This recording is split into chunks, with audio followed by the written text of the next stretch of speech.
Welcome to the FMCG Guys, the podcast that dives into the innovation, strategy, and trends shaping consumer goods and retail in Europe and beyond.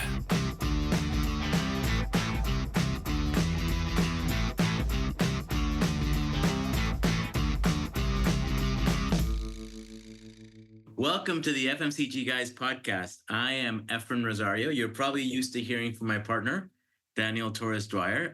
He's not able to join us today, so I am hopefully doing a bit of a job to fill his shoes. For those of you who are new to the FMCG Guys, this is the place where we talk with top talents, leaders, and luminaries in the consumer and retail industries. Our present guest is part of that community. We're now over 180 episodes in, so do go check out our website, fmcgguys.com, or your favorite podcast platform to entertain yourself and be educated by hearing from some of these the industry's leading voices. Remember, we are part of a family of podcasts headed by the CPG Guys, our sister podcast in the US. Tune into their show. We're 400 episodes in. Congratulations to Sri and Peter. And tune into their show to learn more about the consumer goods industry in the US. So with that, one last thing, if you haven't already followed us on LinkedIn, would encourage you to do that. Join the community of over 16,000 members and counting. You can find us on Instagram as well, where you'll find our latest and upcoming content. So without further ado, let's jump into today's episode. Today, we're speaking to one of these consumer goods and retail industry leaders, somebody I've had the pleasure of meeting in person and breaking bread with over a meal at an industry event about a year or so ago. I'd like to welcome to the podcast Gerbrand Hoogvliet from FrieslandCampina. And hopefully I didn't completely butcher his name in introducing him. Hi, Gerbrand. Good to see you again. Thank you so much. Thanks for having me on the podcast, and you did absolutely fine. It's been great. You've been very patient with us in terms of we've had to manage schedules and some life events and some work events in the last few months to make this happen. So I'm glad that we're finally sitting down and recording the episode. So before we jump into it, I would love to just introduce our audience to you and to your background. So if you could just tell us a little bit about your career and kind of where you are right now in terms of your current role, and actually just your previous role just before the one you're in now. Yeah, sure. So for the last year and a half, I have been the head of e-commerce for the Netherlands for FrieslandCampina. So for people who don't know, FrieslandCampina, we are a dairy company based in the Netherlands. We are a cooperative. We're owned by 14,500 farmers in the Netherlands, Belgium, and Germany. I've been with the company for 9 years in various sales and trade marketing roles, and I started my career in the UK with P&G, where I spent 3 years. And as you said, I am actually currently transitioning from the head of e-commerce role into a new role, and actually leaving the FMCG world. So I'm glad I'm still allowed to be on the podcast. Yeah, once you're in, you're always in. So you're always. Oh, thank you. I've lifetime membership. You do. It's a lifetime membership, and think of this as a nice way to kind of almost do a recap of your role and of your time in FMCG. So we'll put a nice bow on that experience for you, hopefully, as a result of the podcast. Well, one of the things that I really enjoyed about our conversation when we were at this industry event was just hearing from you, and then in the conversations that we had since about how you have had a real diverse background in terms of the functions you've worked at in FMCG at both P&G and now FrieslandCampina. Because as you said, you've alluded to the fact you started in sales, you've worked in commercial, you've worked in e-commerce, and now you're going to a completely new space as well. So your background is quite diverse in terms of covering a lot of functions within the retail world. Yeah, for sure. Yeah, I'm actually on the cusp of joining the B2B world, so that will be a different experience for me. I'm joining FrieslandCampina Professional, which is our B2B unit. But yeah, as you said, I've done various sales and trade marketing roles and e-commerce as well. Definitely, I think the first part of my career is much more linear, and I think as the last few years have really broadened out quite a bit, and I've really enjoyed that. Yeah.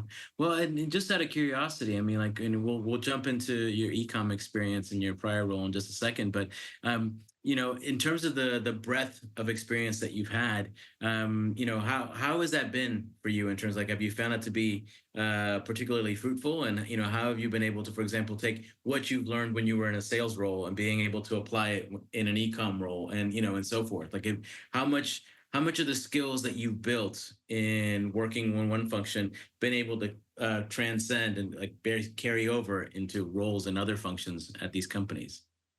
Yeah, for sure. I mean, I think my sales experience has been very, very valuable, and that's also kind of what I've been trying to do over the last year and a half in this e-commerce role.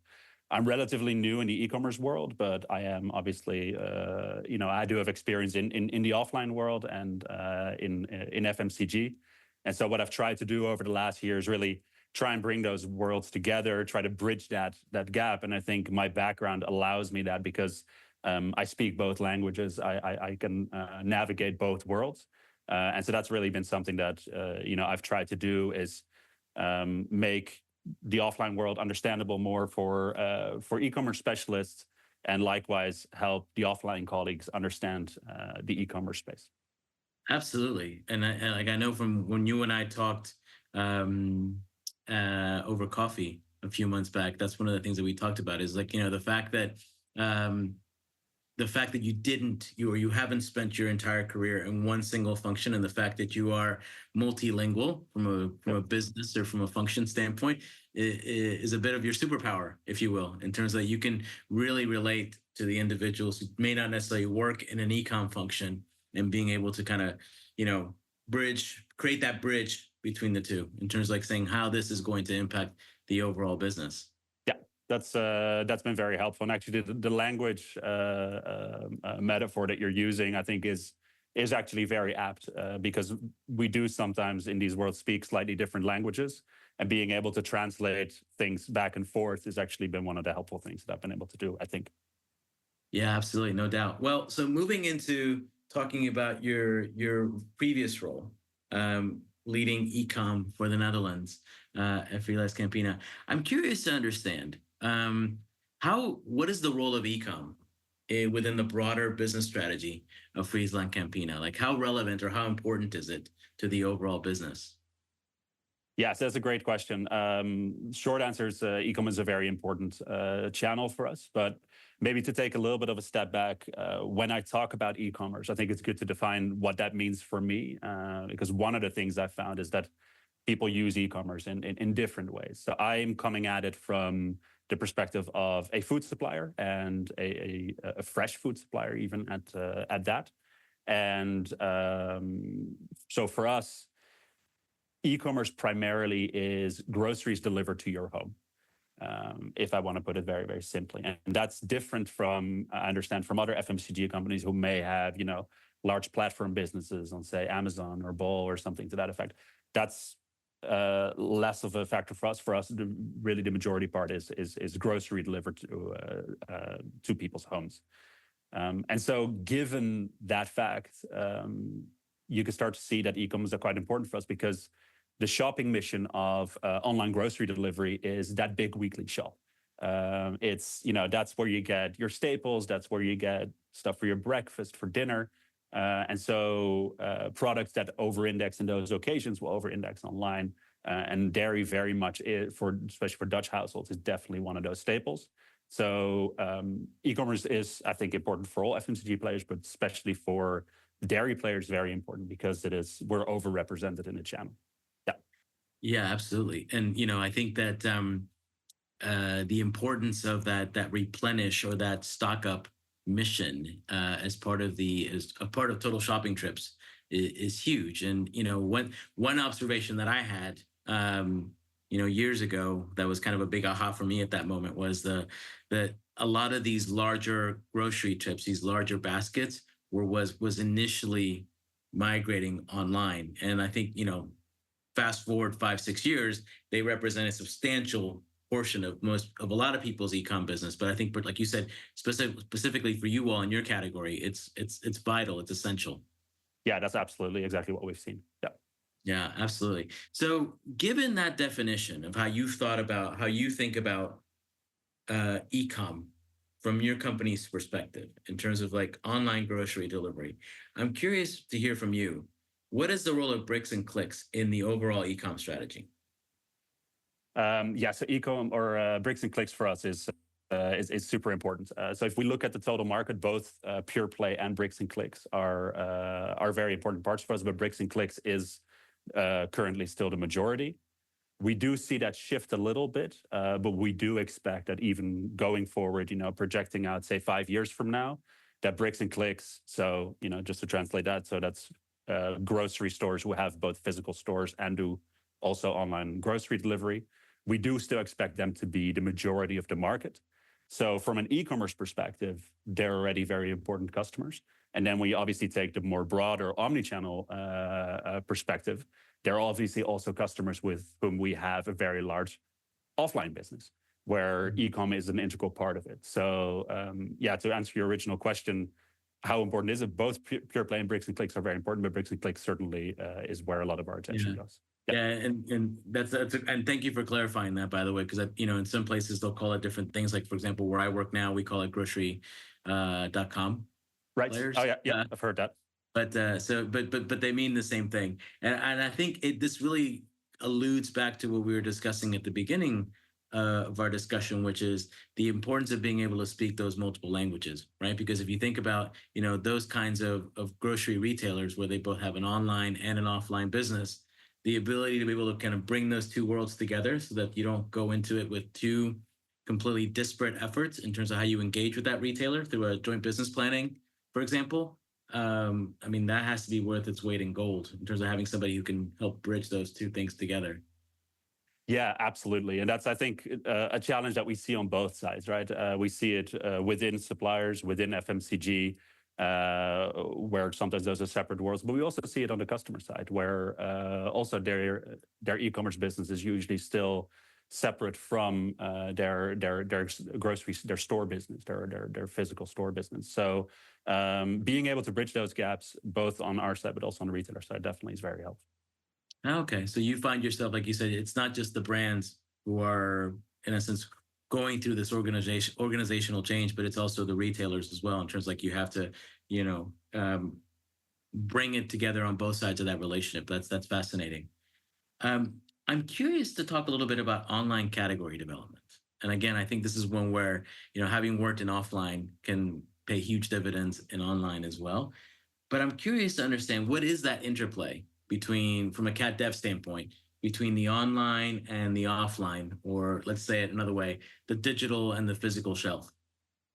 Yeah, that's a great question, and it's a topic that I'm actually really passionate about, and I've become more passionate about over the last year. And to be honest, I think in e-commerce there's still really a world to win, both for retailers and for suppliers, in terms of category development online. And the reason I say that is I think right now the time is really ripe to start taking this very seriously. If you look at the development of e-commerce over, say, the last 10 years, it's been very much characterized by very rapid growth, right? And also by putting the basics in place. And I don't mean that in any pejorative sense, because those basics were not easy, especially on a retailer end. There was a whole infrastructure had to be built. The technology stack had to be developed. All these things had to be in place. My sense is that we are transitioning into the next phase, which is that the basics are now there, but also the growth is slowing down a little bit. We're moving from double digit to high single digit growth. And I think in an environment like that, that's when category development, good category development, really can start to pay huge dividends. My belief, if you get category development right, that can easily add 1, 2, 3 percentage points growth to your category versus the market. Now, in a world where the market is growing, say 7, 8, 9%, that suddenly becomes super interesting to then, have a good category plan in place to be able to outgrow the market by, say, 10, 11%. That's suddenly a huge benefit. And Yeah, my sense is that, within e-commerce, we're still at the start of that journey. Of really taking category development seriously. And if you boil it down, and I like to, look at fundamentals and sort of basics, and the way that I was taught at P&G was, category development is about three things. It's about more shoppers, shopping more often, and buying more when they do. And I think when we start looking at our categories online through that lens and trying to identify some of the pain points, I think there's still a ton of growth that can be unlocked, and retailers are going to get that right, and suppliers who are going to get that right, I think, are going to be ahead of the game. And I think there's some concrete stuff that we can get into if you want. Yeah, absolutely. I mean, one of the things I was going to ask you as a follow up, and maybe it's related to some of this, but let's broaden it out. Which is what I was wondering if, like, from your offline world, have you been able to see any, let's say, best practices from offline be able to kind of carry over into like how you're doing online category development? But I'm curious to hear, like, if there are certain like keys to success or best practices, what you've seen or what you observed in your role. Yeah, so definitely from my offline perspective, I think one of the things that I found was, coming from a world where category development is very well established and very used to that, you start seeing where it does and doesn't show up online. So to take one example, right? I mean, you hear people say sometimes, search is the new shelf. We can argue all day whether we agree with that statement or not, but let's take it on face value. I've spent years and years in the offline business. I must have spent days, if not weeks of my life, studying planograms, looking at, the exact ideal shelf layout and getting that just right. And I think if we're honest, if we then say search online is what the shelf is offline, I don't think we have yet put the same intentionality in those search results, in what we present there, in the same way that we do online, that we do offline, that we do in a store. And that's not to say that we have to take the offline shelf and replicate that online. That's not what I'm saying, because that would be missing the point. But I do think that if you look at some of your search results for certain key terms in certain categories, you're not necessarily getting, say, the variety that you might want to show a shopper in those first 8 to 12 search results. We're not maybe enticing people to buy as much, or exposing them to different products, exposing them to, the richness, all the category that really has to offer. And so I think that's one of the places where we can really, as an online and as e-commerce professionals, really benefit from, what's by now been decades of work that's been done in the offline world on really optimizing that shopping experience. And, and that's going to do what I just said, it's going to get more shoppers to shop more and buy more when they do. Absolutely. And I love that you just distilled that down into that simple sentence. And I was taught a very similar phrase, not at P&G, but at Coca-Cola. So it's nice to hear that that at least we're coming from a similar place in terms of like our offline establishment. So I'm curious, and you kind of already started to allude to this with online category development, but are there certain must-dos for brands, particularly, I guess, and we can think about this from, the small startup brands all the way to multinationals, but I'm wondering is, like, in your mind, are there certain must-dos for brands in terms of being able to really win at the digital shelf? Yeah, for sure. And again, I love this question because it's a really good opportunity, I think, also to demystify e-commerce to some of, people who are less familiar with it. And this is a conversation I've actually had with a lot of my offline colleagues over the last year, because, coming from the offline world into e-com, people ask, what is e-com really all about? And I think, to me, I like to make it very simple, and also, let's not forget about some of the basics. I think as e-com professionals, we like to talk about, the cutting edge, the next thing, the big new thing. And I think, to me, in reality, it's about three things, and those first two things are a lot of every brand is already doing, so that's the good news. But it's super important for your online presence, and that's very simple. It's assortment and promotion. So assortment, do you have the right SKUs online? And I think for a lot of brands, that will be your heroes offline will be your heroes online. But you can obviously think of examples where that might not be the case. If you have a business where you rely more on impulse and single unit purchases for direct consumption, then your offline SKUs will probably not be that. It will probably be more multi-packs or things in that range. But what I found is that I think, especially if you're a startup and you don't have, don't start doing all sorts of research into it. Use your common sense. Use what you already know about your brands and about your shopper to determine whether you have the right assortment online. So that's the first point. And then the second point, especially, if you're in a market that is promo driven, like the one that we are in, promotion is a great way to get visibility online very quickly, because it gets you that second place on the promotions page, on the offers page. It gets you huge visibility within the store. That will then drive your sales, that will drive your search results and the algorithm. And so that's really, you can get off the ground. And if you are in that sort of phase, the chances are you're already doing these things, right? So the good news is that even if you don't have an e-commerce account manager, maybe necessarily, you're probably already doing a lot of the basics right. And I think that's also an important part to put people's minds a little bit at ease, that this isn't a world where 100% of what you do has to be different from offline. A lot of these things that you're doing offline are really translating already into some really strong online results. So those are the first two. And then, the third, if you really want to then take it up a level, that's when you start talking about, your digital shelf presence and your activations. So, what is your image? Do you have a hero image? So do you want to maybe tweak the pack shot that you have to make it more online friendly? The vast majority of online grocery purchases are done on a phone. So is that small image of that product that you have, can people see? Can they see what flavor it is? Can they see the pack size that it is? All these different things. The name that you use online, a lot of the times you still see that suppliers will use the name they have internally for a product, rather than think about it from a consumer point of view. Now, what would a consumer search for if they're searching for your product? So getting those things right, and then you start moving into activating that online, and maybe also using some of the retail media tools that are out there to really start driving your business. But yeah, the three things for me really is start with your assortment and your promotion. So get the right SKUs there and start making sure they move. And then the third part really comes into, how do you do your digital shelf and how do you activate your products online to get more visibility?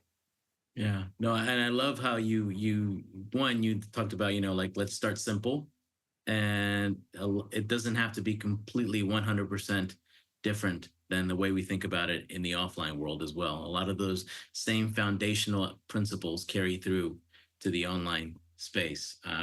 But I love how, you've even kind of said, okay, and now kind of the next phase, or to step up even further, it's taking it into the activation world as well. So one of the other things that I really liked in your response there was you referenced back to the consumer and making sure that we're looking at this through consumers' eyes or shoppers' eyes. And I'm curious to get your perspective, both as somebody who's obviously lived and breathed this, as somebody who led e-com, but also as somebody who's also spoken to a lot of people in this industry as well. What do you see as the primary barriers to online purchase? And I'm curious to get your perspective in regards to why do you think that they are holding consumers and shoppers back, particularly for your category? And then what do you do to overcome that? Yeah, that's a really good question. And in fact, that's it's something that you've actually triggered me on as well with some of the work that you've done at Diageo, looking into these things. I think for us, like I said, the main occasion, the main shopping trip is the online grocery trip. And so once people start buying that, they tend to buy our categories as well. So for us, e-commerce growth is really determined by penetration and frequency of online purchase. So what percentage of the population is buying their groceries online at a pretty regular rate? That's what drives most of the e-commerce growth. Once they are there, we tend to have there are still some barriers that you can look into, but the biggest barrier is just getting people to buy online. And what we find, and that is also relevant to our own category, is one of the biggest things we found is freshness. And that's particularly in fresh produce, but also in dairy. In fresh produce, a big barrier to moving online is just people saying, I can't pick my own vegetables. I can't pick my own aubergines, my courgettes. I can't check that the bananas are yellow enough, or actually I prefer them to not be ripe yet. I want to have them more green. So those are some of the biggest challenge that we're seeing. And that also translates to the dairy category. If you spend any time in a grocery store standing next to the dairy aisle, which I've done a fair amount of in my time, one of the things you'll notice is as people approach the milk shelf, is they sort of squat down a little bit. They bend their knees a little bit, and they get to sort of eye level. And what they're doing is they're scanning the expiration dates on the top of the packs. We use a lot of cartons, and so the expiration date is printed on the top. And people scan those, and they try to find the one that, they try to find the best one, or at least they try to find the one that will last the amount of time that they need, right? So if you're doing groceries for the week, you want it to have 7 days at least, but maybe you have a shorter time span. You want to at least make sure it's that 3, 4, 5 days, whatever you really need. And again, that's not something you can do online. You get a pack shot online, which doesn't tell you the expiration date. Now, in reality, the expiration date is usually good, but you don't know that before you make the purchase. And I think that uncertainty, and we see it again much more so in fresh produce, that uncertainty, I think, is what keeping people most away from, at the moment, away from transitioning to online shopping. Yeah, absolutely. And as you're describing the squatting down move, I can remember myself doing that very thing in the dairy aisle. It's like it almost becomes like a little bit of a simple puzzle for the brain to solve, and saying, I'm going to scan this shelf and I'm going to find the latest date that I can find. And it's almost like a little win for you, even though the other ones are still perfectly good. So for all of us, those of us in the audience, next time you're in the grocery store, look for the squat move in the dairy aisle. I want to go back to something you said, and then we talked about at the beginning of the conversation, which is that, your superpower, because of the diversity and the breadth of the experiences that you had across functions in your career, is this ability to demystify e-commerce for those individuals who don't work in the digital function, or maybe aren't digital natives on a personal level. And I'm curious to understand, what have you found? Because you've already started to allude to the fact that, this has really served you well, and not just for you within the brand, but also in working with retail teams as well.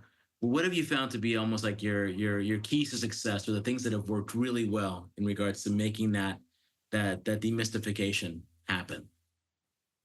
Yeah, for sure. I think the place I always start is just try to make things as simple as possible. Try not to use too much jargon. I think any specialty is guilty of developing their own jargon and speaking that amongst themselves. And so I always like to, if we can make it simpler, if we can put it in plainer language, and it goes both for online and offline. I'm always a big fan of doing that.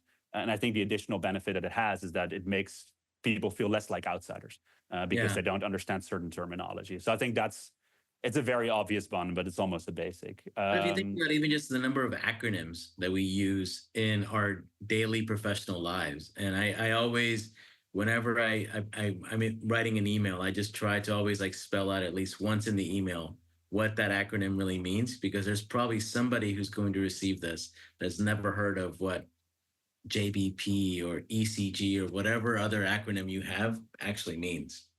Absolutely. I'm a big fan of it, and I think it also clarifies your own thinking sometimes, to force yourself to do something like that, to really put into words what you're trying to convey. But in terms of demystifying e-commerce, one of the big things the thing that I found most useful, and be a tip I think for anyone trying to do this, is involve people in your problems. I think what I've seen, and also from talking to other people, one of the things that we often try to do within e-commerce is we try to educate other people. We try to almost, evangelize. We want to tell people all about e-commerce. What I found more helpful is actually bringing people in and helping them think through some of the problems that you have. And I find that people are much more engaged that way. So one of the things that we've had in place for a long time is we have this program we call the E-Legend program. And so what we do is we create ambassadors within all the sales and marketing teams. We call them the E-Legends. And so every team has one E-Legend. And what we do then is, on occasion, a couple of times a year, we bring those people together. And one of the transitions that we made last year is, instead of just bringing in speakers and doing seminars and workshops and teaching people stuff, We brought them in, a diverse group of marketing, category development, and sales. We split them up into teams, and we asked them, look, this is one of our brands. We would like you to evaluate its online presence. Here are some worksheets with things that we specifically would like you to look at. And we want to hear your ideas for what you think we can still do better in terms of our digital shelf presence. That exercise was great for two reasons. One, people immediately felt part of e-commerce because they were doing it as opposed to hearing about it. They realized and they discovered how accessible it is, which in fairness, it really is. This is an accessible field. And then the great benefit, obviously, for us is that we walked out of that session with some really, really good ideas about what we could do better. Yeah. No, I love that. And I think particularly for people who work in digital, maybe this isn't true for everybody, but my sense is that sometimes you forget how, let's say, prestigious or how coveted those roles are still in a lot of organizations, right? So the thing about digital, the same way that you think about consumerism in general, is that we're all consumers. At this point in its evolution, all of us are online, so we all can relate to it in some way, shape, or form. And I love this idea of being able to bring people in and give them a voice in regards to what you're doing from a digital shelf perspective. I think that's brilliant, and something that I hope a lot of us will steal with pride, listening to the podcast. So this has been great, and always good to reconnect and catch up. Been too long. I know we've been trying to get this scheduled for quite some time. So first off, I just want to thank you for taking the time to talk to us. I know you're incredibly busy with transitioning into your new role, but hopefully this has served as an opportunity, like I said, to kind of look back fondly in terms of your last couple of years in e-com. And I want to just ask one last question. And this is a question that we ask all of our guests. And it's looking back. If you could go back in time and you could go back to the start of your career and give Gerbrand one piece of advice based on everything you've learned over the years, what would that piece of advice be? So that's making me feel a little bit old now, having to. I'd like to think I'm still closer to the start of my career much closer to the start of my career than I am to the end of it, for sure. It's a topic we've already touched upon, but that's really something that I've discovered and that you've pointed out to me. Is this breadth of experience and the value of that? I think the first part of my career was much more linear. It was within sales and really, stacking sales roles on sales roles and making that sort of vertical process. And at the time, it was very natural for me because I really enjoyed it. I loved sales, and the people I saw above me were doing really interesting things that I wanted to be a part of. So making a progression, and I learned a ton doing that. I think what I had maybe less appreciation of, my appreciation for that has grown over the last years, is that the breadth of experience and having a broader and a wider range of experiences also really helps shape you and helps you grow. And that's not just the job title and on the face of it. It's not just saying, okay, I've done sales, I can check that off, and now I'm going to do e-commerce. So I can check e-commerce off the list. But moving from one area into another also gives you all these secondary skills. It gives you different problems, different types of problems that you maybe haven't encountered before. You get to work with different types of people that you maybe haven't worked with before. And so I think that's that additional value of not just, having different job titles from different disciplines, so to speak, but much more, what those kinds of experiences can teach you, what breadth can help you achieve. That's something that I think I've come to appreciate a little bit later in my career, and that I wish I would have known about a little bit earlier. Well, I think to give yourself a little bit of a pat on your back is that I think you've actually done a great job, even though, like you said, it wasn't something you were consciously doing as much earlier in your career. I think you've done a pretty amazing job in terms of getting that breadth and that range of experiences. And I love how you said that it's not just about the skills, but it's also about the problems you're encountering and you're solving, the people you're dealing with, all those things. And it's just, all that is just, rich life experience that you're able to take with you. So I think that's a great piece of advice. So Gerbrand, again, thank you so much for joining us. Would love to just kind of, even typically I will do this with Daniel, but I'm going to try to do it on my own in terms of like recapping and some of my takeaways from the conversation. But I think you started us off in a great place, which is like saying, look, e-commerce in and of itself as a term can mean a lot of things to a lot of different people. And just clarifying what it means for you or what it means for your situation, I think is a really great place to start. Because as you said, there will be situations where D2C is much more prevalent, or there are other situations like the one you described where it's more about those bricks and clicks or those grocery.com retailers that are much more important. But understanding what that is for you in your situation, I think is almost like a must do for anybody who's working in e-com. And then, as I mentioned, as you said it, I'm a big fan of simplicity. So the fact that, you harken back to your P&G training, and you talked about, this is about three things: more shoppers, shopping more often, and buying more or spending more. And I think, if you're able to kind of distill it down to those three levers, you can pretty much figure out what are the ways for you to move the needle in terms of driving value or volume for your respective business. So I'm 100% in agreement with that. And it's something that I live and breathe as well. So it was great to have you mention that within the context of e-com as well. And lastly, for me, I loved when we talked about the must-dos and how, I loved you distilling it down into those three elements, which is assortment, promotions, and really activations or digital shelf activation, to be more specific. But I love the fact that you started by saying these don't have to be 100% different. It doesn't have to be a 180 from the way you're thinking about it through an offline lens. And oftentimes, those foundational principles will carry over, right? I mean, how you choose to activate those, or the principles you use in offline or in online, sorry, I should say, may be different. But I think foundationally, we're still talking, to our point earlier at the very beginning around languages, we're still talking maybe, the same language, maybe slightly different slangs, if you will.